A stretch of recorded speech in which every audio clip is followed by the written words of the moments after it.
हरे कृष्णा, राधे राधे। स्वागत है आपका हमारे चैनल पर।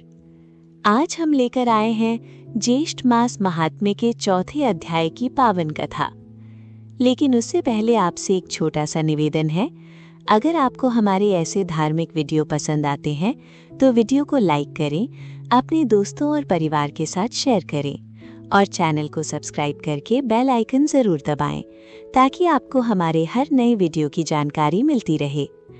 अगर आपने पहली 3 अध्यायों की कथा नहीं सुनी है तो हमारी प्लेलिस्ट में जाकर जरूर सुनें।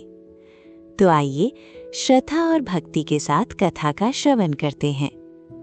स्कंद जी कहने लगे, हे मुनियों, अब मैं आपको ज्येष्ठ मास के विषय में पंचांगुली साधना व्रत का महात्म्य बताता हूँ।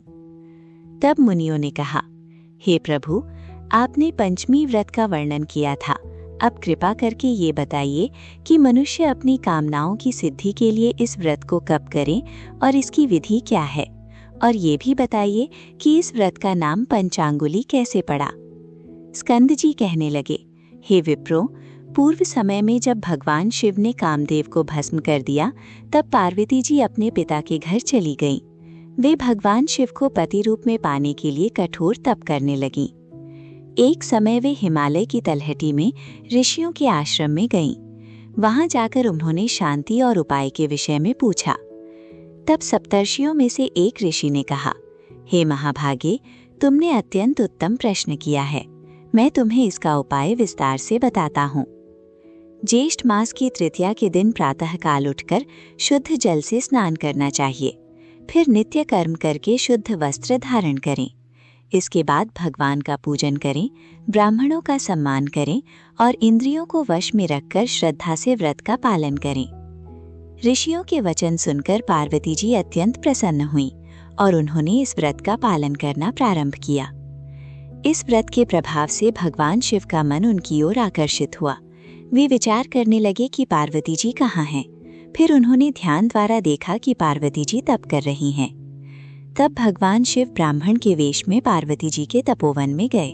उन्होंने उन्हें समझाने का प्रयास किया, परंतु जब पार्वती जी ने उनकी बात स्वीकार नहीं की तब भगवान शिव ने अपना वास्तविक रूप प्रकट किया। भगवान शिव को देखकर पार्वती जी लज्जा से सिर झुकाकर खड़ी हो गईं। तब भगवान शिव ने प्रसन्न होकर उन्हें अपने हृदय से लगा लिया। ये समाचार सुनकर राजा हिमवान भी वहां आ गए। उन्होंने भगवान शिव का विधिपूर्वक पूजन किया। इसके बाद भगवान शिव पार्वती जी को अपनी अर्धांगिनी बनाकर विवाह करके उन्हें कैलाश पर्वत ले गए। स्कंद जी आगे कहते हैं, हे ब्राह्मणों, ये पंचांगुली साधना व्रत सभी कामनाओं को पूर्ण करने वाला है। ये व्रत धर्म, अर्थ, काम और मोक्ष देने वाला श्रेष्ठ साधन है। जो मनुष्य इस व्रत को भगवान विष्णु की प्रसन्नता के लिए करता है वो इस लोक में सभी सुखों को प्राप्त करता है और अंत में ब्रह्मलोक को प्राप्त होता है। यहीं पर ज्येष्ठ मास महात्म्य के चतुर्थ अध्याय की कथा समाप्त होती है। हरे कृष्णा, राधे राधे।